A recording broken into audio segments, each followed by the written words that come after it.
और हनुमान चालीसा, ये दोनों प्रसिद्ध हुए। तो उसमें मानस के रूप में उन्होंने इतना उसमें दिव्य भाव को प्रकट किया, उसका इसलिए मानस नाम दिया गया, क्योंकि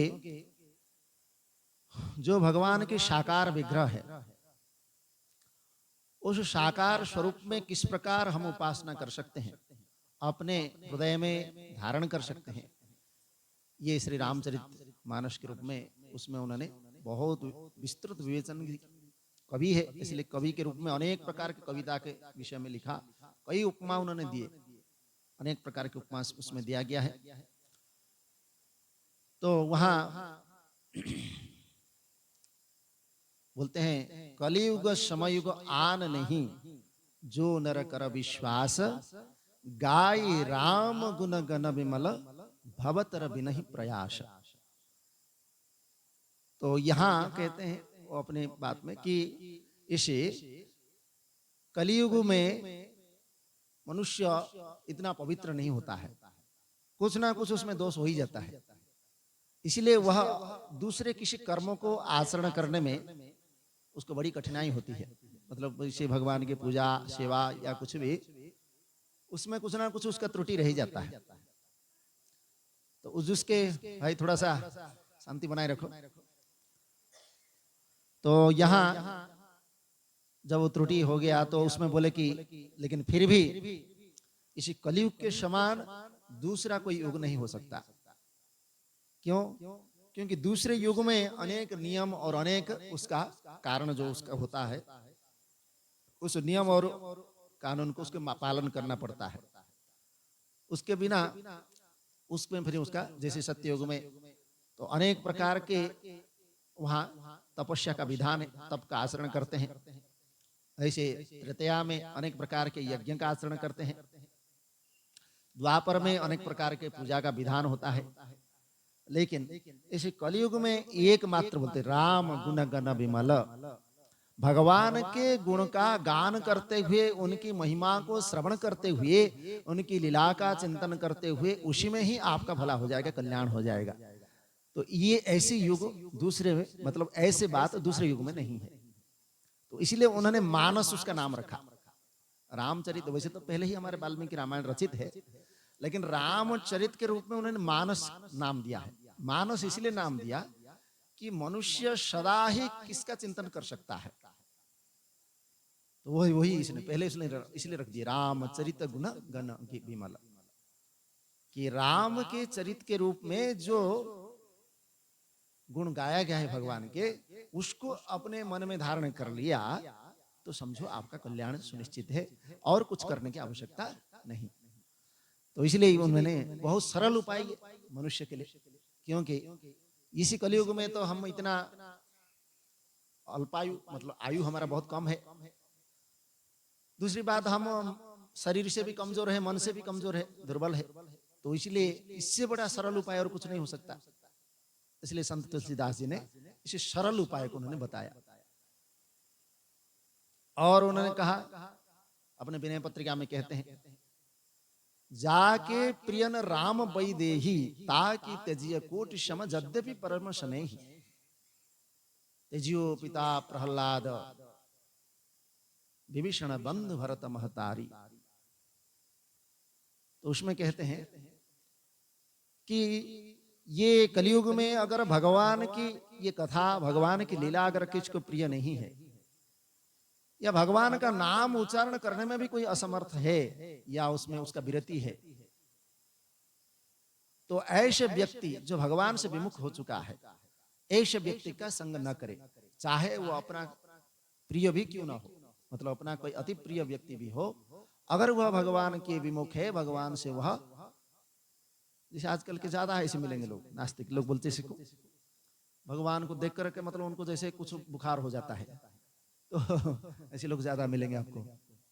तो इसीलिए कहते हैं कि ऐसे लोगों से कभी भी संग नहीं करना चाहिए, और संग करेंगे तो फिर आपका वही परिणाम होगा जो दूसरे का होता है। इसलिए उसमें सावधान भी करते हैं और आपका उसको वचन भी देते हैं। तो कह रहे हैं ऐसा पहले हो चुका है, ऐसा नहीं है कि आपको ये पहली बार कहा जा रहा है, ये पहले हो चुका है। तो उसने कहा तेजियो पिता प्रहलाद, प्रहलाद जी ने अपने ही पिता जब बैरी हो गए, भगवान जी का नाम लेते ही उनको कितना दंड भोगना पड़ा। कभी आग में जलाए, कभी पर्वत से गिराए, कभी जल में डुबा दिए, कभी कहीं ले गए, कभी हाथी के सामने, किसी के कभी शेर के सामने, सबके सामने डाल दिए। लेकिन जाको राखे हरि ताके कोई न हो, भगवान जाको जिसकी रक्षा करते हैं उसका कोई कुछ बिगाड़ नहीं सकता। तो इसलिए उन्होंने बहुत कुछ किया, लेकिन अंत में अपने पिता को ही उनको त्यागना पड़ा। अंततः वह भगवान नरसिंह रूप लेकर के आकर के उनका फिर उद्धार करते हैं। कहने का तात्पर्य है वह पिता भी हो तो भी उनसे विमुख, अर्थात उनसे अपना जीवन को अलग करना पड़ा। माता को कौन फिर त्याग किया? कौन त्याग किया? भरत जी। भरत जी क्यों त्याग किए? कैकेयी तो वैसे बहुत ज्ञान वाली और बुद्धिमती थी और भगवान राम के अति प्रिय थी, लेकिन फिर भी दैववशात, उसका कारण भी है उसके पीछे, दैववशात उन्होंने राम से जो है बैर कर लिए और बैर करके उनको किसी तरह वनवास करने की इच्छा जाहिर की, और वनवास की इच्छा से उन्होंने वनवास कर लिए, लेकिन अपने पुत्र भरत को उन्होंने सिंहासन पर विराजमान करना चाहते थे, लेकिन ऐसा हुआ नहीं। और भरत जी ठीक उसका उल्टा पड़ गए, और स्वयं ही राम के दास है, और राम के दास होने के कारण भगवान राम को ही अपना मन में, अपने हृदय में बसाते थे। और जब उन्होंने सोचा, देखा कि राम मेरे वजह से राम को वनवास होना पड़ा, तो उनका तो फिर कहना ही क्या। तो अपने माता को तो बहुत कटु वचन बोले, लेकिन फिर भी बाद में जब वो राम जी ने चित्रकूट में उनको समझाए, तो फिर माता को जाकर के क्षमा मांगते हैं। फिर भी उन्होंने अपने माँ को त्याग करना ही पड़ा, उनकी बात को स्वीकार नहीं किया। वैसे ही अपने भाई को त्याग कर देते हैं विभीषण। तो रावण को उन्होंने बहुत समझाया कि तुम्हारा इस प्रकार दुर्बुद्धि मत करो, जिसकी तुम पत्नी को हरण करके लाए हो वो कोई सामान्य व्यक्ति है नहीं, तुम जिसको एक साधारण वनवासी समझ रहे हो वो कोई वनवासी है नहीं। लेकिन फिर भी रावण ने हट किया और अपने ही भाई को अपने ही राज्य से निकाल दिया, जिसके कारण उनको छोड़ करके आना पड़ा। तो विभीषण इसलिए भगवान की शरण में गए फिर, तो इसलिए उन्होंने अपने ही भाई को त्याग कर दिया। फिर अपने गुरु को ही त्याग कर दिया किसने? राजा बलि। तो बलि राजा जब वो वामन अवतार में भगवान आते हैं और उनके दंभ को, उसको दमन करने के लिए बलि राजा के पास मांगने के लिए, क्योंकि वो सोचता है कि मैं सबका मतलब संपूर्ण पृथ्वी का मैं मालिक हूं और उसको कोई भी मुझसे मांग सकता है, मैं कुछ भी दे सकता हूं। तो भगवान ने उसकी इस प्रकार दंभ को पराजित करने के लिए उन्होंने वामन रूप में आते हैं और 3 पग भूमि मांगते हैं। तो उसमें शुक्राचार्य समझ गए ये कोई साधारण व्यक्ति नहीं है, 3 पग इतना वामन जैसा छोटे व्यक्ति है, 3 पग मांग रहा है, मतलब ये कोई साधारण व्यक्ति नहीं हो सकता है। तो वो अपने ध्यान से समझ लिए तो बलि राजा को रोकने लगे, देखो भाई ये कोई सामान्य व्यक्ति नहीं है, तुम जिसको छोटा ऐसे समझ रहे हो ब्राह्मण नटुक बटुक बोल करके, ये कोई ब्राह्मण बटुक नहीं है, ये तो इतना विशाल इनका रूप है, आप कल्पना भी नहीं कर सकते हो। तो इसलिए उन्होंने मना कि आप जो है वामन को कुछ मत दो, लेकिन फिर भी उन्होंने बोला मैंने वचन दिया हूं इसलिए मैं कुछ नहीं कर सकता। तो कोशिश उन्होंने किया। फिर जैसे संकल्प करते हैं तो उसका जल देना पड़ता है, मतलब अर्घ्य देना पड़ता है। तो संकल्प करते समय उन्होंने जल जब दिया तो शंख जो था, उस शंख के जल में उन्होंने बलि राजा से करे, तो वहां मक्षी बन करके उसमें घुस गए शुक्राचार्य कि मैं अपने शिष्य को किसी तरह बचा लूंगा। ऐसा करके वो मक्षी बन करके उसमें घुस गए, छेद को बंद कर दिए ताकि पानी गिरे ही ना। भगवान समझ गए तो बोले पानी ही गिर क्यों नहीं रहा उसमें? तो भगवान बोले कोई बात नहीं। उन्होंने एक जो है ऐसी बोलते घास फूस एक लिया और फूस उसमें डाल दिया और शुक्राचार्य का आंख ही फूट गया। तो इसलिए तब से शुक्राचार्य जी का एक ही आंख है, उनका 2 आंख नहीं है, एक ही आंख है।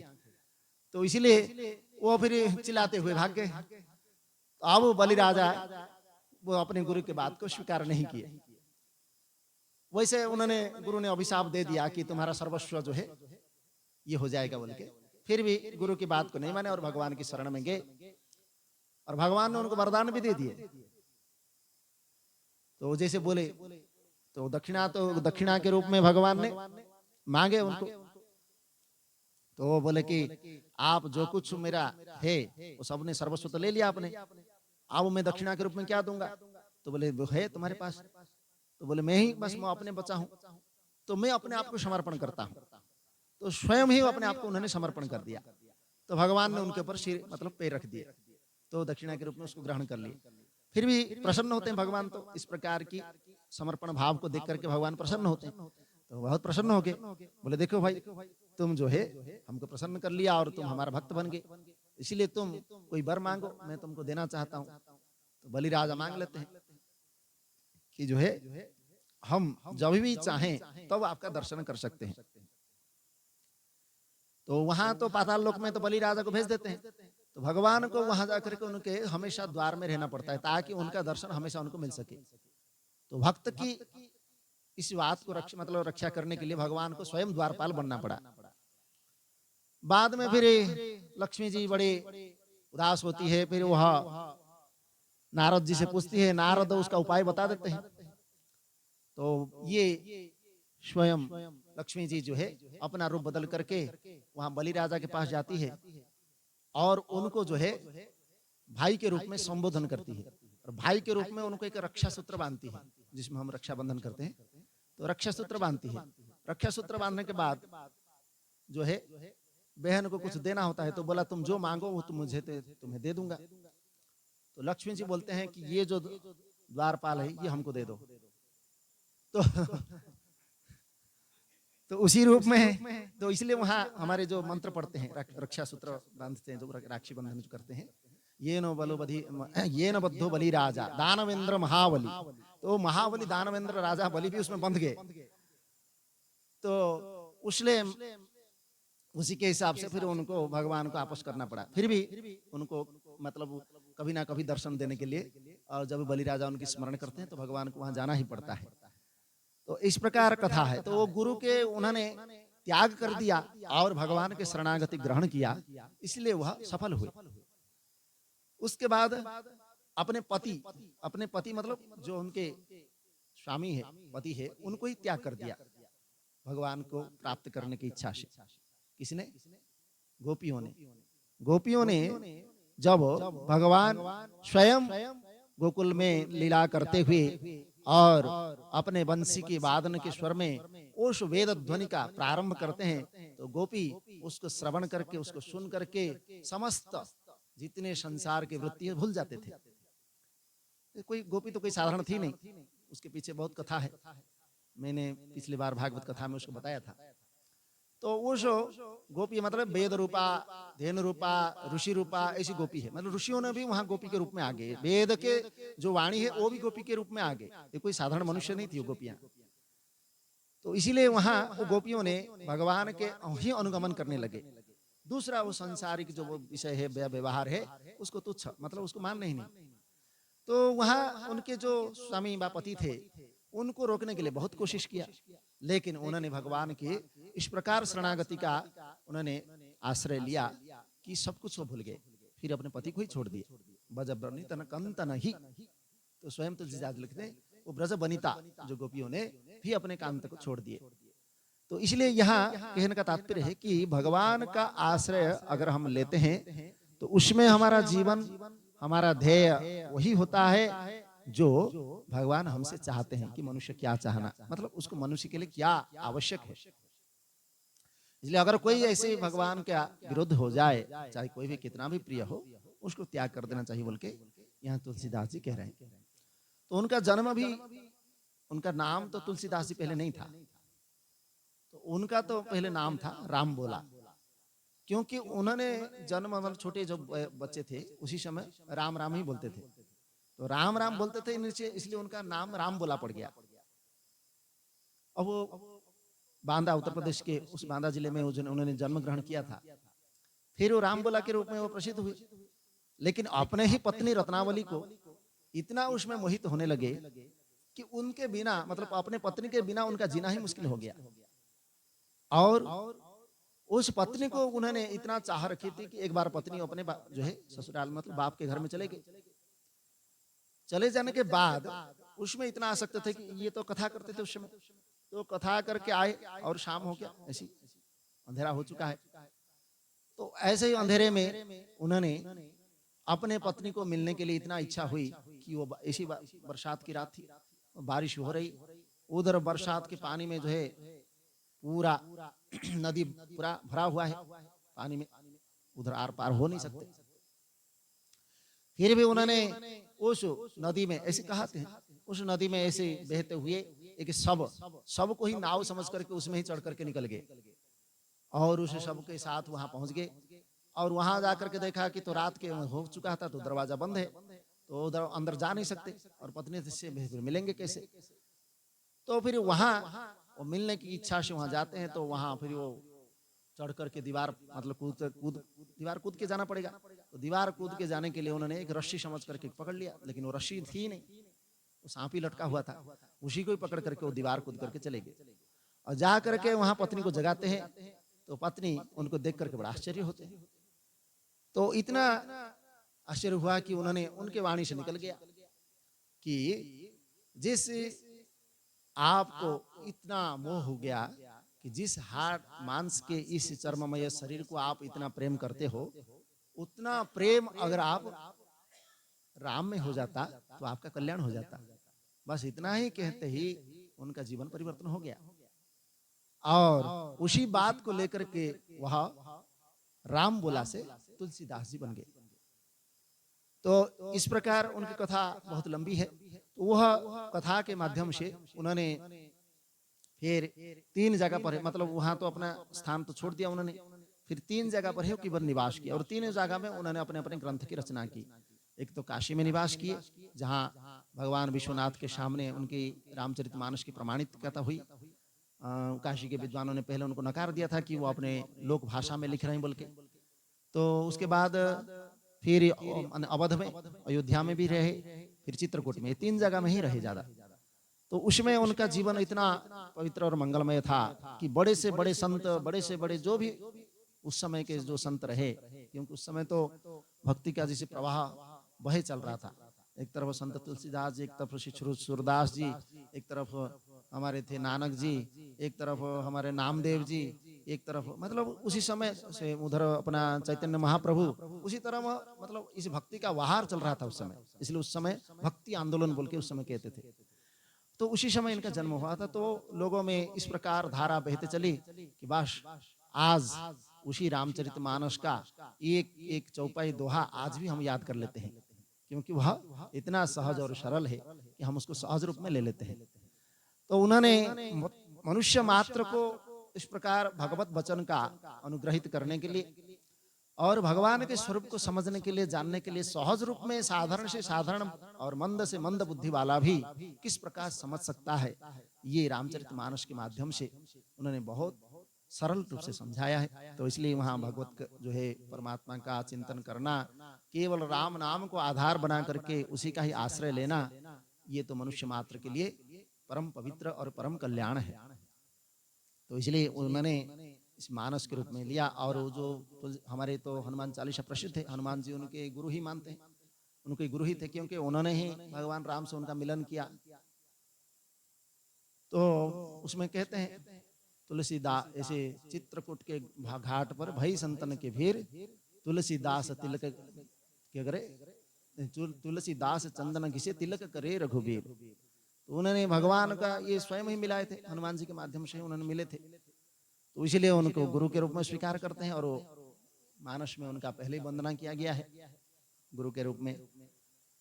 तो वहां फिर उसमें भी चालीसा में वही कहते हैं श्री गुरु चरण सरोज रज, उसमें गुरु का ही पहले वंदना करते हैं इत्यादि।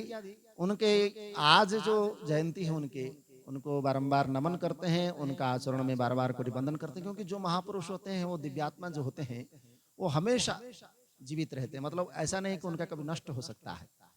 इसलिए वह तुलसीदास जी के रूप में आज भी वो चिरंजीव है, क्योंकि उनका ग्रंथ, उनका जो रचना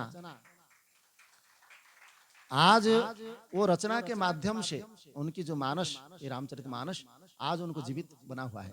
इसलिए कोई भी अगर मानस का एक भी चौपाई या दोहा या जो भी श्लोकों के रूप में उसको उच्चारण करता है तो जरूर श्री तुलसीदास जी को चिंतन करता ही करता है।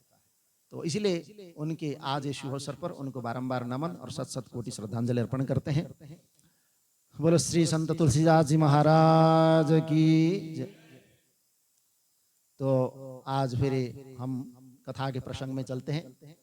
तो आज कथा के प्रसंग में हमारा रुद्र संहिता के जो भगवान की लीला है उस लीला का हम कुछ पहले कल श्रवण कर दिए। तो नारद जी का जो गर्व हो गया था, दम्भ हो गया था कि मैं तपस्या के रूप में तपस्या करते करते कामदेव को विजय प्राप्त कर लिया और काम को विजय प्राप्त करके उन्होंने इतना उसमें माया से मोहित हो गए। तो वहां पर पहले कैलाश जाकर के भगवान शिव से जो है कहते हैं कि मैं इस प्रकार कर चुका हूँ, लेकिन भगवान शिव उनको मना करते हैं कि इस प्रकार तुम्हारे ये बात किसी को नहीं कहना। तो वहां फिर अपने पिता जो है ब्रह्मा जी के पास जाते हैं ब्रह्मलोक में। वहां पर भी वो कहते हैं, वहां भी वो तो है मना करते हैं कि इस प्रकार तुमको इस प्रकार विचार प्रकट नहीं करना। फिर भी वह स्वयं अवतरे वैकुंठ लोक में जाते हैं, भगवान विष्णु के सामने उसी बात को कहते हैं। तो भगवान तो प्रशंसा करते हैं, बोलते वाह तुम तो सब कुछ जीत लिया, इसलिए तुम्हारे जैसे ब्रह्मचारी, तुम्हारे जैसे वैराग्य से युक्त, तुम्हारे जैसे व्यक्ति ये तो संसार में मिलेगा ही नहीं। तो इस प्रकार भगवान के वचन को सुन करके तो वो और गर्वित हो गए और बड़े खुशी होकर के फिर वहां से चलने लगे। अब भगवान सोचे कि मेरा तो भक्त है, इसलिए इसका तो किसी ना किसी तरह कल्याण करना ही पड़ेगा, क्योंकि भगवान कभी अपने भक्त का दुर्गति नहीं करेंगे। तो इसलिए भगवान ने सोचा इनका तो कुछ करना पड़ेगा। तो फिर अपने ही माया का उन्होंने फिर रचना शुरू कर दी, क्योंकि भगवान की जो माया है उस माया में जो एक बार चला जाता है फिर वह सब कुछ भूल जाता है। वो क्या है क्या नहीं है, भगवान के पास है या किसके पास है, कहाँ है, सब भूल जाता है, वो सब विस्मृति हो जाती है। तो इसलिए वहां जैसे कई बार हमने जो सुनते हैं माँ यशोदा भगवान के कितने मतलब प्यार करते हैं, कितना लालन पालन, कितना पालन पोषण उनकी करते हैं, हर एक पल उनका ख्याल मतलब उनका ख्याल रखते हैं। कभी मेरी जो है लल्ला इधर उधर कहीं चला गया, कुछ हो गया, कोई ले गया, कहाँ गया, हर समय का वो रखते हैं, हर क्षण को उनका अनुमान करते हैं। परंतु एक बार जो भगवान अपना ही विराट रूप दिखा लेते हैं तो यशोदा मैया आश्चर्य हो जाती है। आश्चर्य होकर के पूछती है कि कौन है, मेरा बेटा तो नहीं हो सकता। तो भगवान को फिर प्रणाम करने लगते हैं। भगवान सोचते हैं अगर मैं इस प्रकार विराट रूप में उनका ईश्वर के रूप में मैं उनके सामने आऊंगा तो मेरी जो लीला है ये लीला मेरा अधूरा रह जाएगी। तो इसलिए फिर अपने माया उनके ऊपर ढाक देते हैं और यशोदा मैया भूल जाती है, फिर मेरे ही लल्ला मेरे ही कान्हा है बोल करके फिर उसको अपने गोद में ले लेती है। तो इसलिए भगवान की माया में जाने के बाद सब मनुष्य इसे सत्य को भूल जाते हैं। तो वही हुआ, नारद जी ने भी उस सत्य को उन्होंने भूल गए। तो वहां भगवान श्री हरि जो माया का प्रकट की तो उन्होंने क्या किया ना, मुनिर मार्गस्य मध्ये तु विरेच नगरम महत शतयोनि जनस्मारम अद्भुतम सुमनोहरम। उन्होंने एक खेल खेला उनके सामने। क्या खेल ना, एक मार्ग में एक 100 योजन के विशाल विस्तार वाला एक नगर की उन्होंने रचना कर दी। माया तो माया, वो तो कुछ भी कर सकती है, तो इसलिए उन्होंने विशाल नगर एक बना दिया। और भगवान ने अब जैसे हम स्वप्न में देखते हैं कई प्रकार की चीज देख लेते हैं, कभी वहां हरिद्वार जाके गंगा स्नान कर लिए, कभी हिमालय में चले गए, कभी और कहीं चले गए, कभी और कहीं पहुंच गए। कभी कभी तो अगर हमारे ऐसे अच्छे विचार होगा तो हम स्वर्ग का भी चिंतन करने लग जाते हैं स्वप्न में। तो स्वर्ग में हम जैसे जाकर के वहां जैसे इंद्र के जो भोग भोग रहे हैं, तो ऐसे पवित्र जो विचार ये भी हमारे स्वप्न में आते हैं। तो क्यों? उसका कारण है कि हमारा जो वृत्ति है उस वृत्ति में हमारा जो माया निर्मित जो वस्तु है उस माया निर्मित वस्तु का हमको अवभास हो जाता है। अपने आप को कोई साधारण मत समझो, ये तो हम परमात्मा के अंश हैं। इसलिए हम ये जैसे जागृत में अनेक रूप देख लेते हैं, यहाँ तो सीमित है, और स्वप्न में तो हम जो कभी देखा भी नहीं होगा, कभी सुना भी नहीं होगा, वो भी वस्तु भी हम देख लेते हैं, सुन लेते हैं, तो वो प्रातिभाषिक वस्तु बोलते हैं उनको। तो वो जो प्रातिभाषिक वस्तु होते हैं वो होते नहीं है, लेकिन दिखते हैं जरूर है, और दिखते हैं तो उसको हम सत्य भी मान लेते हैं। उस समय उसी उतने काल के लिए तो सत्य होते ही है, इसलिए उसमें हम कभी हंसते हैं तो कभी रोते हैं, तो कभी दुखी हो जाते हैं, तो कभी सुखी हो जाते हैं। तो इसलिए यहाँ कह रहे हैं उस माया निर्मित वस्तु का समझ लो वही स्वप्न के वस्तु के समान है। तो वही उन्होंने इस प्रकार इतना वो नगर बनाया कि वो जैसे हम कल्पना करते जाए वैसे ही उन्होंने कल्पना से उस प्रकार नगरी को रचना कर दी। और नाना प्रकार की वस्तुएं, नाना प्रकार की शोभा, उसमें स्त्री पुरुष, बहुत प्रकार के वन उपवन और अनेक प्रकार जो एक नगर का जैसे निर्माण होता है वैसे ही उन्होंने किया। और वहां का राजा थे कौन? तत्र राजा शिलनिधि नामैश्च समन्वितः सूताशुषयमुदिक्तो महोत्सव समन्वितः। वहां एक शिलनिधि नामक के ऐश्वर्यशाली राज्य था, वह राज्य करता था शिलनिधि। और उन्होंने अपने पुत्र का स्वयंवर करने के लिए उस प्रकार एक महोत्सव की रचना की। तो उस उत्सव के आयोजन किया था, और उस कन्या का वर्ण करने के लिए चारों दिशाओं से बहुत राजकुमार आए थे, नाना प्रकार की वेशभूषा सुंदर शोभा से प्रकाशित हो रहे थे। तो वह राजकुमारेश्वर नगर भरा हुआ था। तो ऐसे राजनगर को देख करके नारद जी उसमें चले गए, और वहां राजा शिलनिधि के द्वार पर गए। वहां पर नारद को आया देख करके राजा शिलनिधि उन्होंने रत्न सिंहासन पर बैठाया। उसके बाद राजा ने श्रीमती नामक अपनी जो सुंदर कन्या थी उस कन्या को बुला करके नारद जी के चरणों में प्रणाम करवाया। अब उस कन्या को देख करके नारद मुनि चकित हो गए। उन्होंने बोले देखो कि वह तो सामान्य कन्या नहीं थी, भगवान की रचित कन्या, मतलब माया से भगवान ने रचना की। तो उस देव कन्या के समान सुंदरी और महाभाग्यशाली कन्या कौन है, ऐसा नारद जी ने सोचने लगे।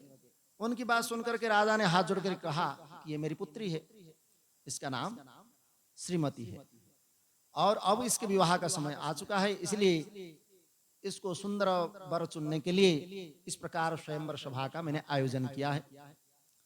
आप जन्म जातक जो ग्रह है उन ग्रहों के अनुसार, क्योंकि नारद महर्षि समस्त विद्या जानते थे, तो ग्रह नक्षत्र विद्या आदि सब, तो बोले आप तो जानते हैं कि इसका जातक मतलब इसका जो जन्म नक्षत्र है, जन्म जो ग्रह है उसके अनुसार इसका भाग्य क्या है, और मेरी पुत्री कैसा वर प्राप्त करेगी, आप बताएं।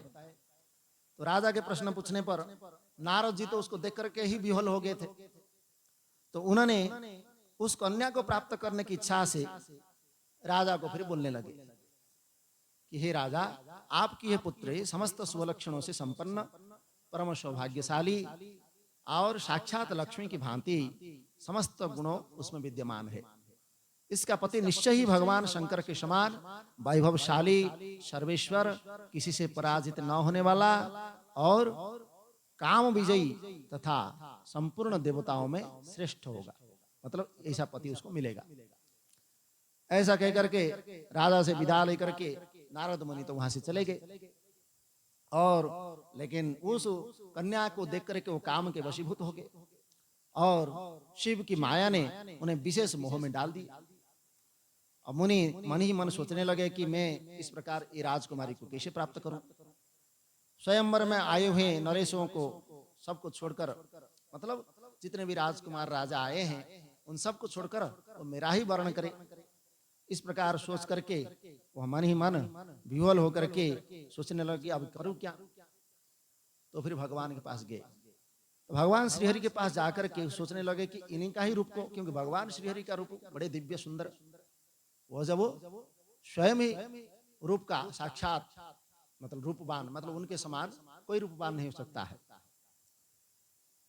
स्वयं ही उन्होंने जब सौंदर्य का रूप बनाया तो उसी समय कामिनी कन्या के रूप में, तो वहां पर भी देव असुर समस्त मोहित हो जाते हैं जब वहां समुद्र मंथन के समय।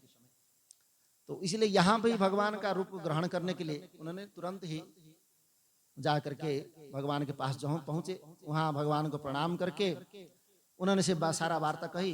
तो भगवान कहले बहुत बढ़िया। तो वहां पर वो जान गए कि ये अपने माया से मोहित है, इसलिए भगवान श्रीहरि नारद जी के साथ बोले अब आप अपनी बात कहिए, तो आप क्या करना चाहते हो। तो नारद जी बोले आपके भक्त जो राजा शील निधि है वह धर्म पालन में तत्पर है, उसकी एक विशाल उलसन कन्या है जो बहुत ही सुंदर और उसके नाम श्रीमती है। वह स्वयंवर की सभा में वर्ण करने के लिए अनेक राजकुमार और राजाओं ने वहां पर उपस्थित है, इसलिए राजा शीलनिधि अपने पुत्र की इच्छा के अनुसार स्वयंवर की रचना किया। अब आपके रूप के बिना मैं उस कन्या से विवाह नहीं कर सकता, क्योंकि मेरा उस प्रकार का सौंदर्य रूप है नहीं। इसलिए हे नाथ आपका मैं प्रिय सेवक हूं, इसलिए मुझे अपना रूप दे दीजिए और वह राजकुमारी श्रीमती जैसे मुझे ही वर्ण करे। ऐसा कहने जब लगे तो भगवान तो दयालु है, भक्त की कथा जो बात को तो इधर उधर नहीं कर सकते, उन्होंने वही किया। तो बोले कि आप अपने अभिष्ट स्थान को जाइए और उसी तरह आपका हित साधन करूंगा। जैसे कोई श्रेष्ठ वैद्य, अच्छे वैद्य जो होता है, डॉक्टर जो, वह कितना बड़ा भी रोग हो, कैसा भी रोग हो, असाध्य रोग भी, उस पीड़ित को वो किसी भी तरह उसका ठीक करना चाहता है। वैसे ही भगवान चाहते हैं कि किसी भक्त का कल्याण हो जाए। वह मतलब जैसे वैद्य होता है, डॉक्टर जो होते हैं, उनका अपना कोई स्वार्थ नहीं होता है, वह किसी तरह उस बीमार व्यक्ति को ठीक करना चाहते हैं। ऐसा ही भगवान विष्णु ने नारद मुनि को बुलाया और बुला करके इत्युक्त्वा मुनये तस्मै ददो विष्णुर्मुखं हरेः स्वरूपं मनुगागुह्य तिरोधानं जगामशः। तो विष्णुर्मुखम, विष्णु शब्द एक है, विष्णु के शब्द का दो और एक अलग अर्थ होता है। विष्णु शब्द का अर्थ होता है बानर। तो वहां बानर को उन्होंने एक स्वरूप, मतलब मुंह उनका जो है बानर का रूप कर दिया और शेष अंगों में उन्होंने अपना जैसा रूप दे दिया। मतलब सारे शरीर में उन्होंने अपना रूप बना लिए, भगवान का ही अपना रूप दे दिए, लेकिन मुंह उनका बानर का मुख कर दिया। तो ये सब फिर वहां पर भगवान अंतर्ध्यान हो गए। अब उनका मनोहर रूप तो उनको प्राप्त हो गया, क्योंकि नारद जी देखने अपने मुंह तो उनको देख नहीं पाए, लेकिन सारे शरीर को देख लिया कि वो तो भगवान का ही रूप है। तो समझ लिए कि तो ये भगवान का जो रूप है, तो मैं उस कन्या को वर्ण कर लूंगा। तो ऐसे सोच करके उन्होंने वहां राजसभा में चले गए। अब जहां राजा शीलनिधि ने राजकुमार से भरी हुई स्वयंवर सभा का आयोजन किया था, वहां पर वह चले गए।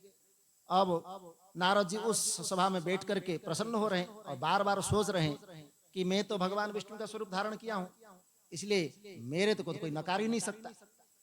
सारे जो जितने भी राजा राजकुमार आए हैं वो तो सब मेरे सामने फेल है।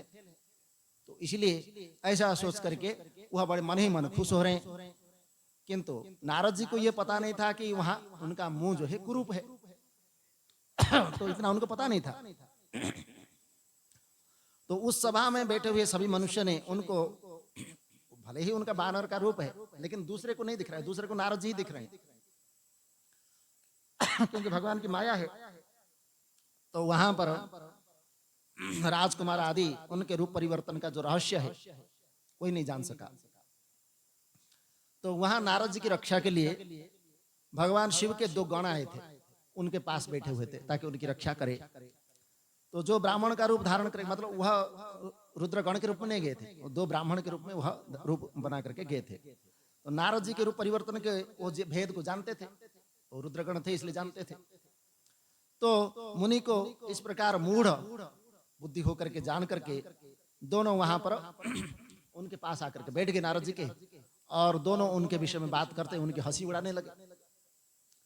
अब हंसी उड़ाने लगे तो नारद का रूप तो निश्चय भगवान विष्णु के समान श्रेष्ठ है, किंतु मुख बानर के समान विकट और महाभयंकर है, और अपने ही कामनाओं में व्यर्थ में ही राजपुत्री को प्राप्त करने की इच्छा कर रहे हैं। इस प्रकार कपटपूर्ण बात कह करके नारद जी को उपहास करने लगे। तो मुनि स्वयं ही तो कामना से विह्वल थे, और मतलब जो व्यक्ति दूसरे कामों में लगा हुआ हो वो फिर तो किसी की निंदा की कौन क्या कह रहा है वो नहीं सुनता है, फिर अपने काम में ही लगे रहते हैं।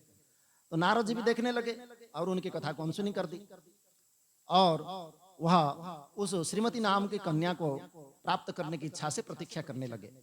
इसी बीच वह सुंदरी राजकन्या स्त्रियों से घिरे हुए अंतपुर से वो राजसभा में आई और सोने की सुंदर माला लेकर के वह राजकुमारी स्वयंवर के मध्य भाग में विराजमान हुई।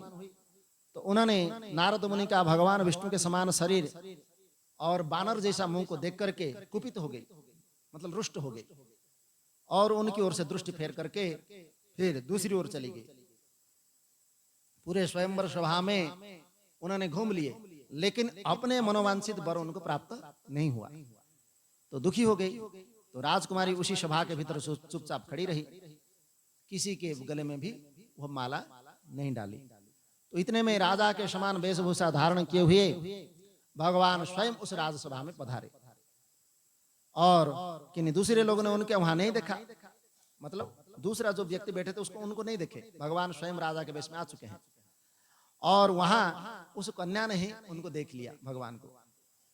तो भगवान को देखते ही वह राजकुमारी प्रसन्नता से जाकर के तत्काल ही भगवान के गले में वह माला डाल दी। तो राजा का रूप धारण करने वाले भगवान विष्णु उस राजकुमारी को साथ लेकर के तुरंत ही अदृश्य हो गए और अपने धाम में चले गए। भगवान की तो माया थी, तो माया के रूप में उन्होंने उन्हीं को वर्णन करना था।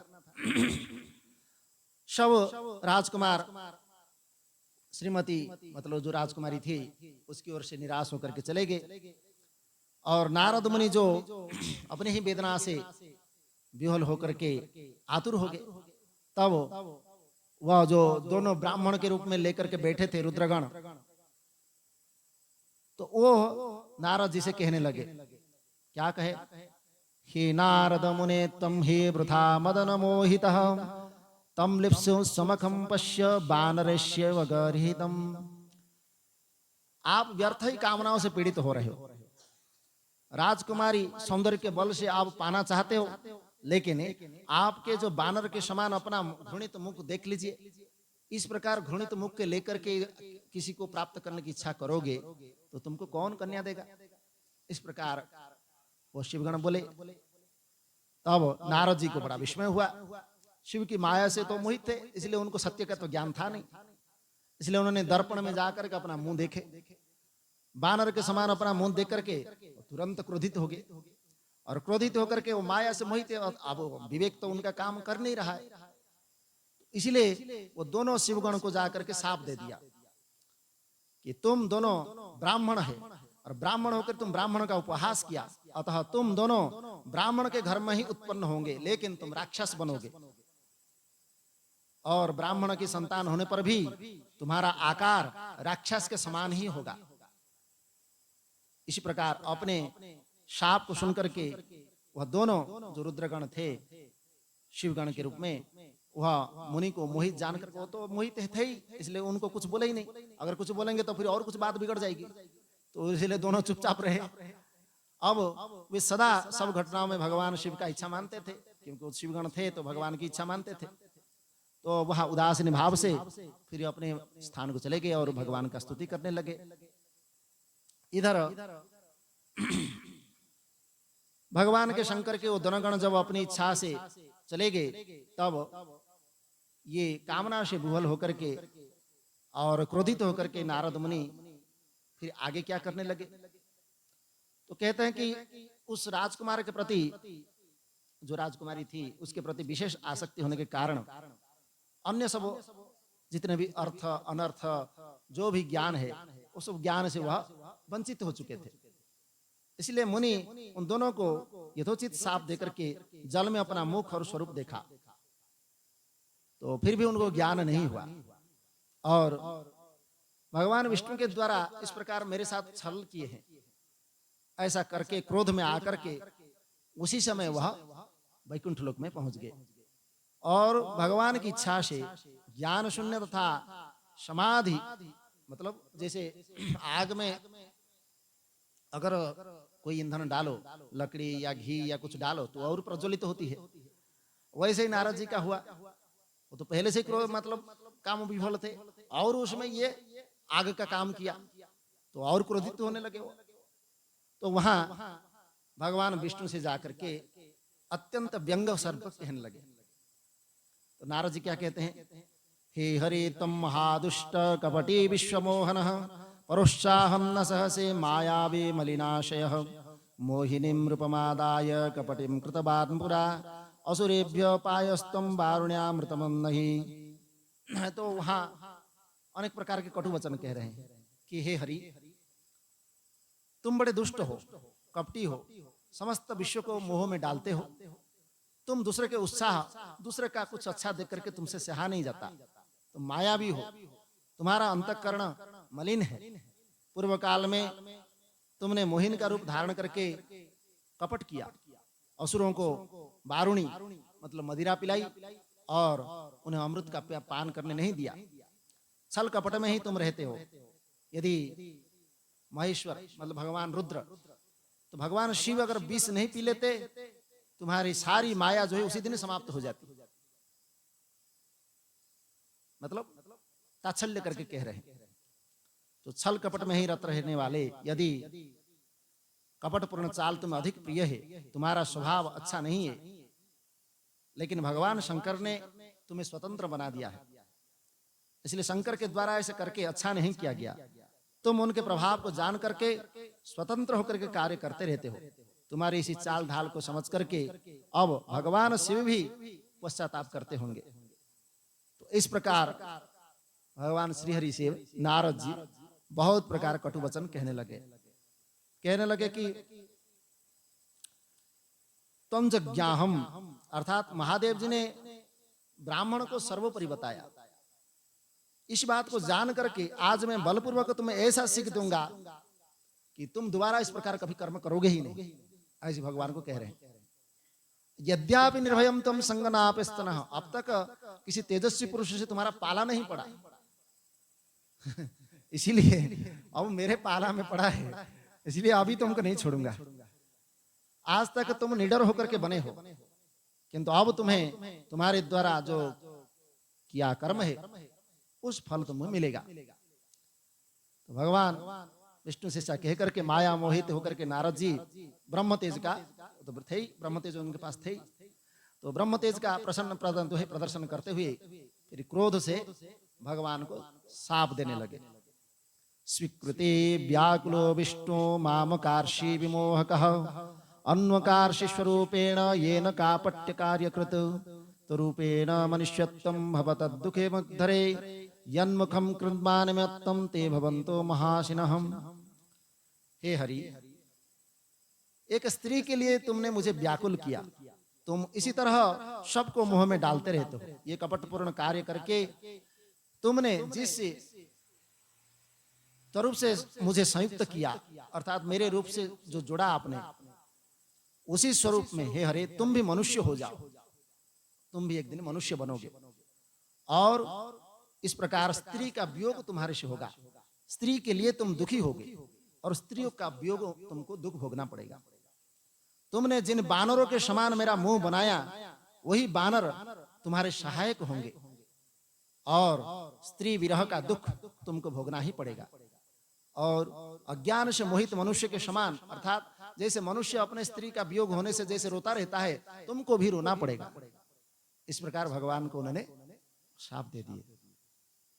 तो अज्ञान से मोहित हुए नारद जी ने मोहवश भगवान श्रीहरि को जब इस प्रकार शाप दे दिया, तब भगवान मतलब स्वयं विष्णु जी है, भगवान शंकर की माया की प्रशंसा करते हुए उस शाप को स्वीकार किया। तदनंतर महालीला करने वाले भगवान शंभु अपनी माया, विश्व मोहिनी जो माया है, उस माया को उन्होंने खींच लिया। उस माया से तिरोहित होते ही, मतलब जैसे ही माया का पर्दा हट गया, तो नारद जी जो है जैसे पहले थे पूर्ववत, जैसे शुद्ध पवित्र थे वैसे ही बन गए। उन्हें वैसे पूर्व का जो ज्ञान, सत्य का जो ज्ञान था उनको प्राप्त हो गया, और उनके अंदर जो व्याकुलता थी, जो उदासीनता थी, वो धीरे धीरे चली गई।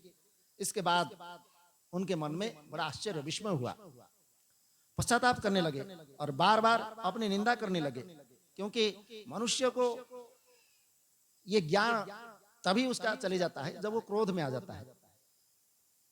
इसलिए भगवान कहते हैं ध्यायतो विषयान पुंसः संगस्तेषु उपजायते संगात संजायते काम कामात् क्रोध भिजायते क्रोधात् भवति सम्मोह सम्मोहात् स्मृति विभ्रंश स्मृति विभ्रंशात् बुद्धिनाश बुद्धिनाशात् प्रणश्यति।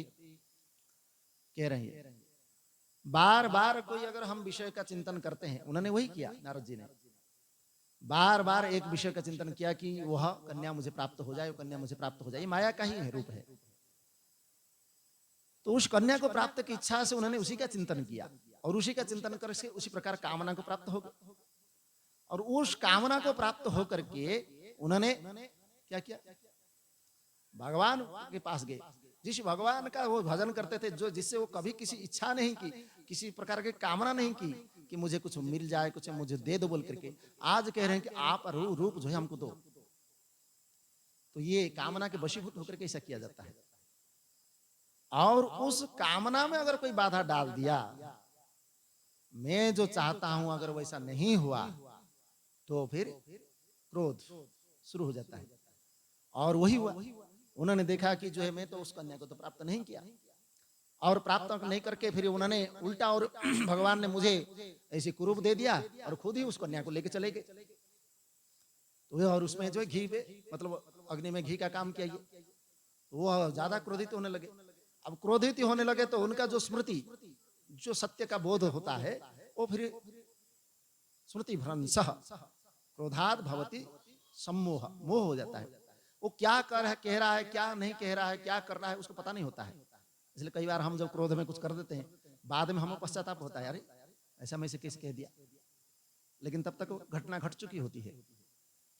तो इसीलिए उस समय क्रोध में आकर के उन्होंने भगवान को अनर्गल शब्द कह दिए, और वो मोहित होकर के फिर उनका स्मरण शक्ति रहा नहीं।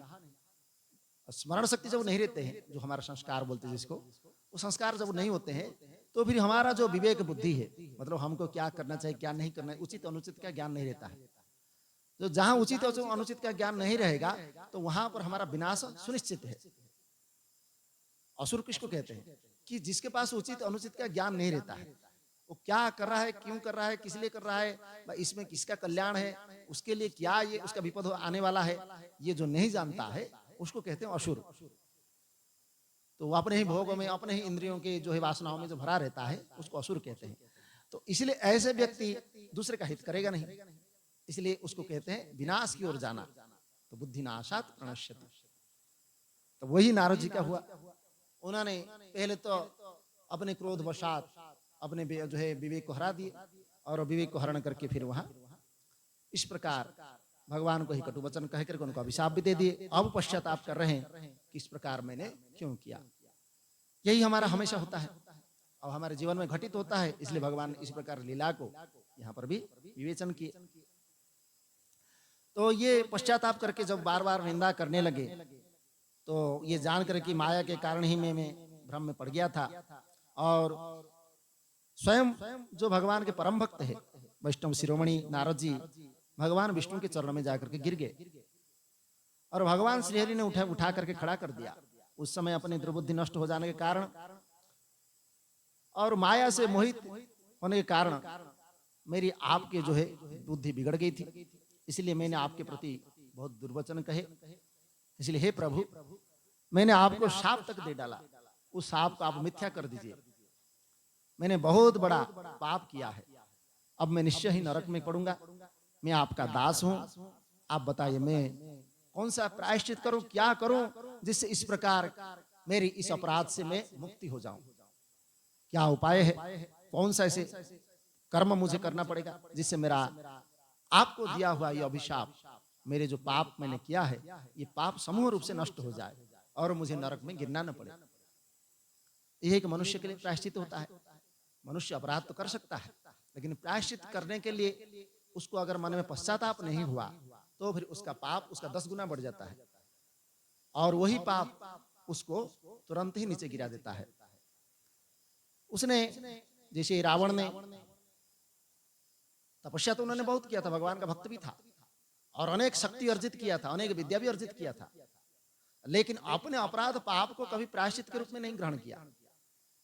अपराध करता है गया, पाप करता है गया, और उसी दंभ पूर्वक कहने लगा कि मैं जो कर रहा हूं ठीक है, उचित है, और उसी के कारण उसका वो जो तपोशक्ति था, उसकी जो भक्ति भगवान के प्रति थी, वो धीरे धीरे धीरे नष्ट होने लगा। और इस प्रकार दुर्बुद्धि के कारण उसके जीवन में उसने कभी न्याय नहीं कर पाया कि प्रकृत उसका जीवन में क्या करना चाहिए, वो न्याय नहीं कर पाया। इसके कारण उसका पतन हुआ। तो वही नारद कह रहे हैं कि मेरा इस प्रकार पतन न हो जाए। ऐसा कहकर के मुनि शिरोमणि नारद जी भक्ति भाव से भगवान के चरणों में गिर पड़े। उस समय बहुत पश्चाताप उनको हो रहा था। तो भगवान ने उनको उठा करके अपने मधुर वाणी से कहने लगे, न खेदम कुरु मे भक्त बरस्तम नात्र संशय शृणुतात प्रवक्ष्यामि सुहितम तब निश्चयात्। बोले हे मुनि, आप मेरे श्रेष्ठ भक्त हैं, इसमें कोई संदेह नहीं है। मैं आपको एक बात बताता हूं, आपका जो हित होगा, आपका जो कल्याण होगा, आपको नरक में जाना नहीं पड़ेगा, उस बात का आप श्रवण करो। यदकार्षीष्यवचो वितथम मदमोहितः न सतत्वान्मिदृशं ते फल कर्म फलतः। आपने मद मतलब दंभ से मोहित होकर के जो भगवान शिव की बात नहीं मानी थी, क्योंकि भगवान ने कहा था कि इस प्रकार की बात को, इस प्रकार की तुम्हारी जो तपस्या साधन की जो सिद्धि तुमको मिला है, ये बात तुम किसी को नहीं कहना। लेकिन तुम्हें भगवान शिव की इच्छा के विरुद्ध किया, इसलिए भगवान ने अपनी माया का मोह उसमें तुम में डाल दिया। क्योंकि भगवान के वचन को हम अगर अमान्य करते हैं और उनको न मान करके हमने मनमानी करना शुरू करते हैं, तो उसमें फिर हमारा पर्दा डाल दिया जाता है। फिर उसमें हमको पता ही नहीं होता है। मनुष्य तो मनुष्य है, उसके पास इतना बड़ा बुद्धि नहीं है कि सब कुछ कर सकता है, और ना ही अपनी इच्छा के अनुसार कुछ कर लेगा। इसलिए वह किसी के अधीन में है, और जिसके आधार में है, जिसके अधीन में है, अगर उसका ही बात वह नहीं सुनेगा तो उसका तो पतन निश्चित है। तो इसलिए कह रहे हैं कि अपने मन में ये दृढ़ निश्चय कर लीजिए कि भगवान शिव की इच्छा से ही ये सब कुछ हुआ है। सबके स्वामी परमेश्वर शंकर सबके गर्व को दूर करने वाले हैं, वही परमात्मा है। उन्हीं का सच्चिदानंद स्वरूप बोध होता है। वही निर्गुण निर्विकार है, वही सत्व रज तम इन तीनों गुणों से परे है। वही माया को लेकर के ये सृष्टि पालन और संहार तीनों रूप में प्रकट होते हैं। वही निर्गुण है, वही सगुण भी है। उन्हीं का सेवा में ब्रह्मा जी जगत के सृष्टा हुए, और मैं तीनों लोगों का पालन करता हूँ। वो स्वयं रुद्र रूप से रुद्र अवतार में सबका संहार करते हैं। वे शिव स्वरूप है, सबका साक्षी है। वह माया से भिन्न है, निर्गुण है। स्वतंत्र होने के कारण वे अपनी इच्छा के अनुसार गति करते हैं। उनका विहार आचार व्यवहार उत्तम है, और भक्तों पर दया करने वाले हैं। इसलिए हे नारद, मैं आपको एक सुंदर उपाय बताता हूं, जो आपका समस्त पाप को नाश करने वाला है और आपको मुक्ति देने वाला है। तो ये कह रहे हैं कि आप भगवान शंकर के सुयश का गान कीजिए, और सदा अनन्य भाव से शिव के सतनाम स्तोत्र, देखिए हमारे जैसे पाठ करते हैं सतनाम, इसी तो हमारा अर्चना करते हैं रोज। भगवान के 108 नाम होते हैं, तो वो सतनाम सहस्त्र मतलब स्तोत्र है। जैसे आजकल तो बन गया, वो क्या बोलते उसको, शिव चालीसा ऐसे बना देते हैं। लेकिन एक भगवान का सतनाम स्तोत्र है, बोलते उस सतनाम स्तोत्र का पाठ कीजिए, जिसका पाठ करने से आपका समस्त पाप शीघ्र ही नष्ट हो जाएंगे। इत्युक्त्वा नारदम विष्णु, इस प्रकार नारद से कह करके दयालु भगवान श्रीहरि पुनः कहा कि आप शोक न करें, आपने तो कुछ किया ही नहीं, क्योंकि ये तो सब माया से रचित था और भगवान की लीला थी। तो इसलिए ये सब तो भगवान शंकर ने अपनी इच्छा से किया, तो इसमें कोई संदेह करने की बात है नहीं। ये संसार भी एक भगवान लीलावत्तु नित्यं कैवल्यम, ये संसार भी भगवान की एक लीला है, ये कैवल्य रूप है ये। लेकिन उस कैवल्य रूप में हम उनके माया से इतना मोहित हो चुके हैं कि वो कैवल्य रूप को तो हमने छोड़ दिया, लेकिन उनके लीला में हम एक खिलौना बन गए। और भगवान भी बड़े कौतुकी है, वो सोचते हैं ये जब तक जीव बना रहेगा तब तक इसका जीवन में कुछ ना कुछ खेल चलता रहेगा, और जैसे ही अपने जीव से अलग होकर के शिव तत्व में आ जाएगा तो हमारा खेल ही खत्म हो जाता है। तो यहाँ अगर हम अच्छे खिलाड़ी है तब तो ठीक है, फिर हम नहीं फंसेंगे। लेकिन हम खेलना नहीं जानते हैं, तो इस खेल में इसी को ही सत्य समझ लेते हैं। तो यहाँ हमने जन्म लिया और जन्म लेकर के हमारा शरीर भी हमको मिला, उसके अनुसार कर्म फल हमको मिला। हम कहाँ पर जन्म होंगे ये पहले ही तय कर दिया गया। इसलिए वहां पतंजलि महर्षि अपने योग सूत्र में लिखते हैं, तद कर्म विपाके सति जातिर आयुर्भोगाः। उस कर्म का फल देने का मतलब हमारे अनेक कर्म अभी तक बैलेंस में है, संचित कर्म बोलते उसको। कई जन्मों के कर्म जो है पड़ा हुआ है, ऐसे भगवान की इच्छा से कोई ऐसे कर्म जो है हमारे सामने उसका फल देने के लिए जो उपस्थित हो जाता है, उसको कहते हैं प्रारब्ध, बा उसको अपना भाग्य जो कहते हैं। तो वो प्रारब्ध कर्म हमारे सामने उपस्थित हो जाता है कुछ फल देने के लिए, उसको बोलते हैं कर्म विपाक। तद तद वितर्षति कर्म विपाके सति, वह सब फल देने की समर्थ हो जाने पर फिर क्या होता है, जाति ही आयुर्भोगाः। अर्थात हमारा जन्म कहाँ पर होने वाला है, कैसा हमारा शरीर होने वाला है, और हमारे आयु कितने मिलने वाला है, और हमको इस संसार में जन्म लेने पर हमारे भोगों के रूप में हमको क्या क्या मिलने वाला है, वो पहले से ही तय हो जाता है। तो ये कर्म का फल है। तो इस कर्म के अनुसार जब उसका गति होता है तो वह उस खेल में शामिल हो जाता है। किसका खेल में? नहीं, संसार की जो खेल चल रहा है। तो भगवान तो यहाँ हर दिन कुछ ना कुछ आपको नया दिखाते ही रहते हैं, इसलिए तो हम देख करके आश्चर्य हो रहे हैं। आश्चर्य नहीं है? अहनि अहनि गच्छन्ति सतताम यम मंदिरम तदोपि नवस, मतलब रोज हम देख रहे हैं कि यहाँ कोई ना कोई मर के जा रहा है, यमराज के पास जा रहे हैं यहाँ से एक एक करके, फिर भी वह अपने आप को सोचता है कि मैं यहाँ हमेशा जीने वाला हूँ। तो इससे बड़ा आश्चर्य और क्या हो सकता है? तो इसी को आश्चर्य, भगवान का ये आश्चर्य है। तो इसलिए ये इसी खेल में हमने उनको खेल को खेल नहीं समझा, हम सोच लिया कि यही सत्य है। इस शरीर को धारण कर लिया तो शरीर को ही सत्य मान लिया, शरीर के साथ हमारा कोई संबंध जुड़ गया, ये मेरा पिता है, माता है, ये मेरा भाई है, ये बंधु है, ये मेरा पति पत्नी है, इसी को ही हमने मान लिया। उसके पीछे क्या है उसको नहीं देखा। फिर तो जैसे छोटा बच्चा होता है, अब छोटे बच्चे क्या है, आजकल तो नहीं बनाते, पहले ऐसी रेत में बनाते थे, घर भी बना लेते थे, जैसे गुड्डा गुड्डी भी बना लेते थे, उसमें उसी की शादी ब्याह सब कुछ कर लेते थे। तो उसी को वो सच मानते थे। अगर किसी ने उनका वो घर तोड़ दिया तो इतना रोते थे जैसे उसका घर, जैसे किसी को अभी बनी बनाई घर उसको तोड़ दिया कोई। तो उसमें उसका अपना अबोध है, मतलब उनका ज्ञान नहीं है उसका।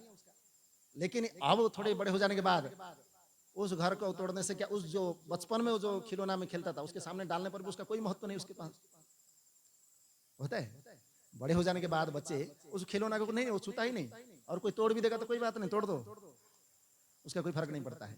तो यही होता है कि हमारा ये जड़ बुद्धि जब तक रहता है तब तक ये संसार का जो खेल में हम फंस जाते हैं, ये खिलौना में ही रह जाते हैं। लेकिन जिस दिन हमारा ये जड़ बुद्धि से हम चैतन्य को चले जाएंगे, प्रकाश हमारे ज्ञान के प्रकाश सामने उपस्थित हो जाएगा, तो फिर ये खिलौना हमको खिलौना ही दिखेगा, ये हमारा सच नहीं लगेगा जैसे बच्चों के लिए होता है। तब हम जाकर के इस माया के मोह से निकल सकते हैं। तब उसके पीछे जो मायापति है फिर उनकी तरफ हमारा मन लगेगा, उससे पहले नहीं होता है। तो इसीलिए कह रहे हैं कि ये जो इस प्रकार उन्होंने संसार में अपने चरित्र को स्वयं प्रकट किया, इसमें अन्य किसी का दोष नहीं है। वे मृत्यु को जीतने वाले, काल के भी काल और भक्तों का उद्धार करने में सदा तत्पर रहने वाले स्वयं सदाशिव है। इसलिए शिव के समान मुझे कोई भी प्रिय नहीं है। वही मेरे स्वामी है, सुख और शक्ति देने वाले हैं, वही महेश्वर मेरे लिए सब कुछ है।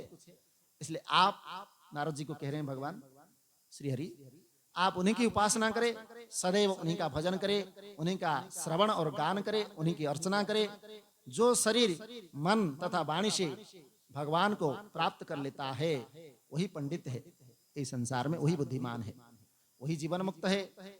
शिव नाम रूपी इसे दावाग्नि से महान पाप भी जल जाता है। इसलिए ये इतना भी बड़ा पहाड़ के पहाड़ पूरा पाप का राशि हो तो भी भगवत नाम से क्षण मात्र में भस्म हो जाते हैं। आप खुद ही देख सकते हैं, कुछ दिन कुछ काल तक ऐसे कुछ नहीं करना, बस भगवान का नाम लेना, वैसे तो लेना होता नहीं, क्योंकि मुख से हम तो कई बार लेते हैं लेकिन भूल जाते हैं। सोचते हैं कि आज मैं भगवान का नाम लूंगा, लेते भी है, लेकिन कुछ समय के बाद फिर वो अपने आप बंद हो जाता है, फिर मुंह अपने आप बंद हो जाता है, फिर मन दूसरी तरफ चले जाता है। तो ये हमारा इतना सहज भी नहीं है। तो इसलिए कहते हैं कि संसार में पापों के मूलभूत जितने भी प्रकार के दुख हुए, वे सब भगवत नाम से नष्ट हो जाते हैं। अन्य कोई उपाय से नाश होना इतना संभव नहीं है फिर, लेकिन भगवत के शरण लेने से ये हो जाता है।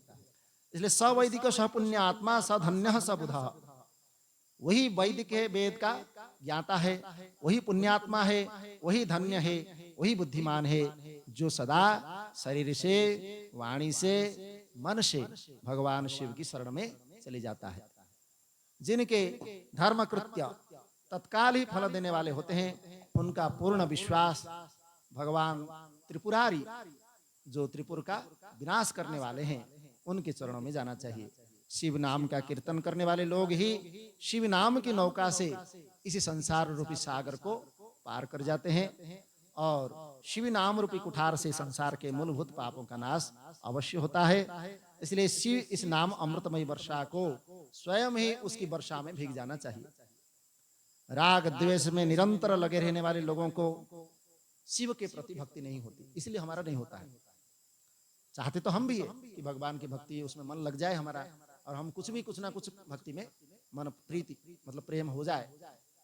ऐसा नहीं होता है, क्योंकि हमारा जीवन में राग द्वेष हम छोड़ नहीं पा रहे हैं, और साधना हम इसलिए कर रहे हैं कि वो व्रत उपवास नियम इसलिए कर रहे हैं, भगवान को पाने के लिए नहीं। भगवान तो स्वयं प्राप्त है, वो हमसे अलग है ही नहीं, तो फिर वह कहाँ से प्राप्त, वैकुंठ में या कहीं तो जाना नहीं, यहीं पर ही प्राप्त होने वाले हैं।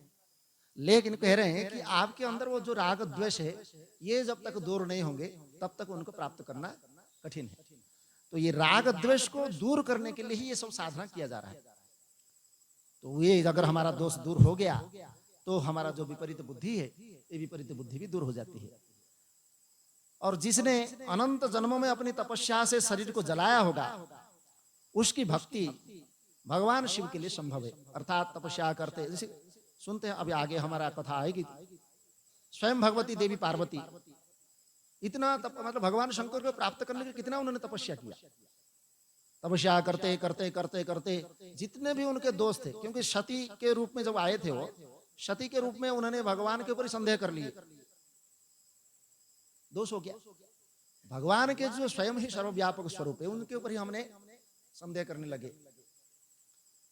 और जब उन्होंने कहा कि ये मेरे प्रभु है, जो भगवान राम वन में इसी जा रहे थे, क्योंकि वही अभी जैसे अभिशाप उन्होंने दिए, भगवान राम वही मनुष्य के रूप में आते हैं फिर, और अपने वियोग में वह बहुत कष्ट भोगते हैं। तो वहां पर पत्नी मतलब देवी सीता का जब हरण हो जाता है, तब वह एक साधारण मनुष्य की तरह रो रहे हैं, तो यही तो अभिशाप उन्होंने दिया था। लेकिन उसको देख करके सती जो है मोहित हो जाती है, ये एक साधारण मनुष्य की तरह रो रहा है, ये कौन सा भगवान है, इनको प्रभु करके के भगवान मतलब शंकर नमस्कार कर रहे हैं। तो वो मोहित हो गए। तो मोहित हो जाना मतलब आपका बुद्धि नष्ट हो जाती है। और वही दोनों जो शिवगण थे, जिनको उन्होंने असुर होने के लिए, राक्षस होने के लिए दिया था, वही रावण और कुंभकर्ण के रूप में जन्म लेते हैं। वही दो रुद्रगण है, और रुद्रगण होने के नाम भगवान के भक्त भी होते हैं, इसलिए भगवान की भक्ति भी करते हैं। दोनों रावण कुंभकर्ण भगवान के शिव जी के परम भक्त थे। भले ही भगवान विष्णु के वो मतलब शत्रु मानते थे, लेकिन भगवान शिव के परम भक्त थे। वो प्राप्त भी किया था, लेकिन उनका स्वार्थ था, राक्षस बुद्धि है। भले ही ब्राह्मण घर में उन्होंने जन्म लिया, लेकिन बुद्धि राक्षसी है। तो राक्षसी बुद्धि होने के कारण उनका स्वार्थ था कि भगवान से वर प्राप्त करके हम समस्त संसार को अजय हो जाएंगे, और देवता आदि जो थे, क्योंकि देवताओं के राक्षस हमेशा विरोधी है, तो दैवी शक्ति को नष्ट करेंगे। तो वही होता है। तो दैवी देवी शक्ति, अब जैसे ऋषि मुनि को, ऋषि मुनि तो उनका कोई अनादर मतलब उनका तो कोई अनिष्ट नहीं करते हैं, लेकिन ऋषि मुनियों के बजाय से वो दैवी शक्ति जीवित रहती है, और राक्षस शक्ति बलवान नहीं हो सकती है। तो इसलिए ऋषि मुनियों को किसी तरह उनको भी दंड दो, ताकि वो कुछ कर न सके। यही आज हो रहा है। तो इसीलिए कह रहे हैं, इस प्रकार ये भगवान के स्वरूप को न जानते हुए अगर हम बार बार पाप करते जाएंगे, तो उस पाप से फलस्वरूप हमारा जीवन में ये राग द्वेष कभी नहीं हटेंगे। तो भगवान शिव के प्रति अनन्य पूर्वक शिव नाम भक्ति के अतिरिक्त और जितने भी भक्ति, वो साधारण ही कहा जाएगा। मतलब भगवान के प्रति अगर हमारा प्रीति ना हो, प्रेम ना हो, और जितने भी हम कुछ करें, पूजा करें कि आराधना करें, कुछ भी करें, जिस हम करते हैं, ऐसा नहीं है कि पूजा हम करते नहीं है, करते हैं, लेकिन हम भगवान के प्रति अनन्य नहीं। वो जो हम कर रहे हैं कुछ हमको मिले। उपवास कर रहे हैं तो उपवास का फल हम और कुछ चाहते हैं। आज कुछ सोमवार का व्रत कर रहे हैं तो उसके बदले में हम कुछ चाहते हैं। एकादशी का व्रत कर रहे हैं तो हम उसके बदले कुछ चाहते हैं, भगवान के लिए नहीं कर रहे हैं, इसलिए उसको अनन्य नहीं कहा जाएगा, तो उसको साधारण भक्ति कहा जाएगा, वो भगवत भक्ति नहीं है। तो इसलिए अनंत पाप करने के पश्चात भी यदि प्राणी भगवान के भक्ति करने में लग जाता है तो हाँ अवश्य निर्मुक्त होता है। ये जीवन का बहुत हमारे, इसको हमारा ऐसे दुर्योग कहेंगे, दुर्भाग्य कहेंगे या सौभाग्य कहेंगे, ये तो आप ही निर्णय कर सकते हैं। कि दुर्भाग्य इसलिए है कि हमारे पास सब कुछ है, समय है, सार्थकता है, जीवन है, जीवन की सार तत्व को जानते भी है, सब कुछ है, फिर भी हम जिसमें हमारा मन लगाना चाहे उसमें नहीं लगा पा रहे हैं, तो इसलिए दुर्भाग्य कहा जाएगा। सौभाग्य इसलिए है कि कम से कम किसी भी रूप से, किसी भी तरह इस मनुष्य जीवन में आकर के हमारा जीवन इस प्रकार सत्संग से जुड़ गया और भगवत नाम का आश्रय लेने के लिए हमको कोई प्रेरित करने वाला, प्रेरणा देने वाला ऐसा कोई मिल गया, और हमारा ये जो माया मोहित मन है, इस मन को बार बार वह कुछ ना कुछ शुद्ध और पवित्र करने की उसमें लगा, तो उसके लिए वो सौभाग्य बन जाता है। भले ही हमारा कितना पाप किया हो, अपराध किया हो, लेकिन भगवान उस दोष सब नष्ट कर देते हैं। इसलिए आप दोनों ही सौभाग्य के भी कारण है और दुर्भाग्य के भी आप ही कारण है। तो आज तो हमारा शिव कथा, मतलब यहाँ भगवान श्री हरि नारद जी को समझा रहे हैं कि आप उस शिव नाम से ही आपका मुक्ति हो सकता है, दूसरा आपको कोई मुक्ति का कारण नहीं हो सकता है। इसलिए यहाँ स्वयं नारद जी प्रयत्न करते हैं। अब वो यहाँ से भगवान विष्णु की बात को सुन करके वो जाते हैं और भगवान शिव की तपस्या से कहाँ कहाँ जाते हैं और कहाँ कहाँ भगवान शिव के दर्शन करने की इच्छा से अपने तपस्या में संलग्न होते हैं, उसका आगे की कथा है। और फिर स्वयं भगवान विष्णु कहते हैं तो भगवान शिव के पास जाते हैं, तो भगवान शिव से प्रसन्न होकर के उनसे पूछते हैं कि मेरे इस अपराध का, मैंने आपको वचन का अन्यथा लिया और आपका वचन को अमान्य किया, इसलिए इस पाप से मैं कैसे मुक्त होऊंगा। तो कहते हैं कि तुम ब्रह्मलोक में जाओ और ब्रह्मा जी से इस प्रकार मेरी विषय में जानने की और मेरी नाम की महिमा को सुनने की इच्छा से तुम मुझसे प्रश्न करो, और ब्रह्मा जी जो कहेंगे उसका तुम अगर श्रवण करोगे तो तुम्हारा यह अपराध अपने आप में नष्ट हो जाएगा। तो वही शिव कथा है जो भगवान ने अपने लीला में आगे की कथा के रूप में उसको वर्णन करेंगे। तो आज की जो ये विषय यहाँ पर विराम देते हैं और भगवान के इसी कथा के अमृत का पान करके हम सब कृतकृत्य हुए, इसलिए भगवान के चरणों में बारंबार नमन और वंदन करते हैं। बोले सच्चिदानंद भगवान की, सद्गुरुदेव भगवान की। ओम नमः शिवाय, ओम नमः शिवाय, ओम नमः शिवाय, ओम नमः शिवाय, ओम नमः शिवाय, ओम नमः शिवाय, ओम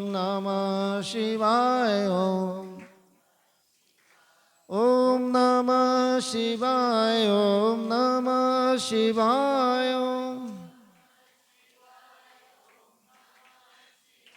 ओम नमः शिवाय, ओम नमः शिवाय, ओम नमः शिवाय,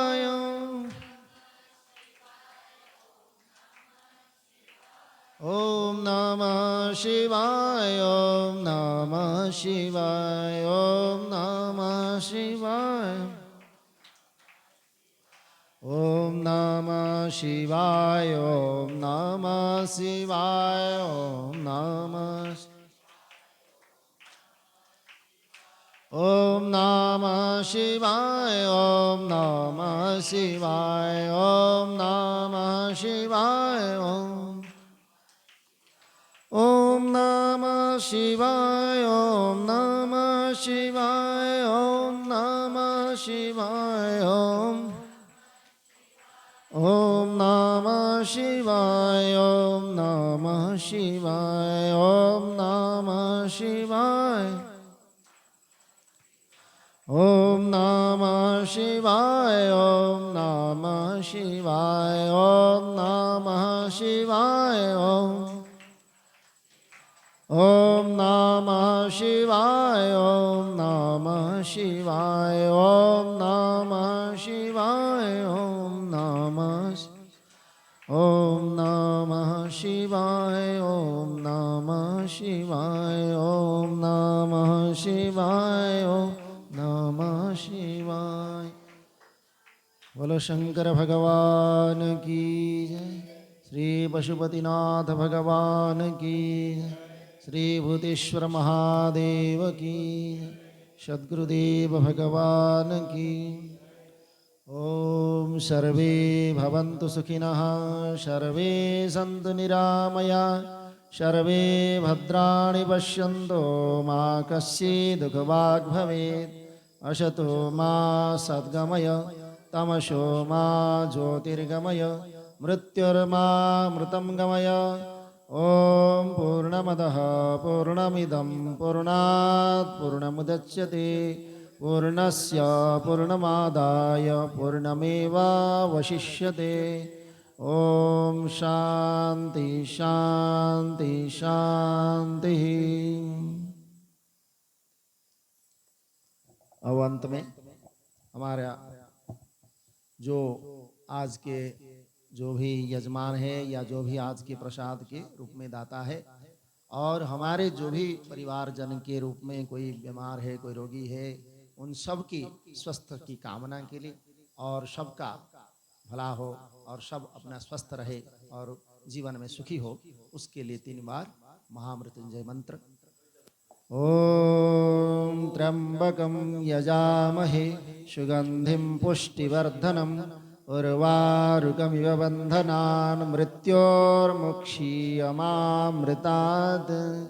ओम त्र्यंबकं यजामहे सुगंधिं पुष्टिवर्धनम् उर्वारुकमिव बन्धनान् मृत्योर्मुक्षीयमामृतात्। ओम त्र्यंबकं यजामहे सुगंधिं पुष्टिवर्धनम् उर्वारुकमिव बन्धनान् मृत्योर्मुक्षीयमामृतात्। हरि ओम। अब हमारे जो भी बाधा है समस्या है हमारे कुछ भी दुर्गति होती है या कुछ हमारे कारणों की वजह से हमारा जीवन अनर्थ होता है उन समस्त बाधाओं से अनर्थों से दूर करने के लिए भगवती देवी का मंत्र उच्चारण करेंगे। ओम शरणागत दीनार्त परित्राणपरायणे सर्वस्यार्ति हरे देवी नारायणी नमस्तुते। ओम शरणागत दीनार्त परित्राणपरायणे सर्वस्यार्ति हरे देवी नारायणी नमस्तुते। ओम शरणागत दीनार्त परित्राणपरायणे सर्वस्यार्ति हरे देवी नारायणी नमस्तुते। ओम शांति शांति शांति। अब आप आरती हमारी प्रारंभ करेंगे। हाँ हमारे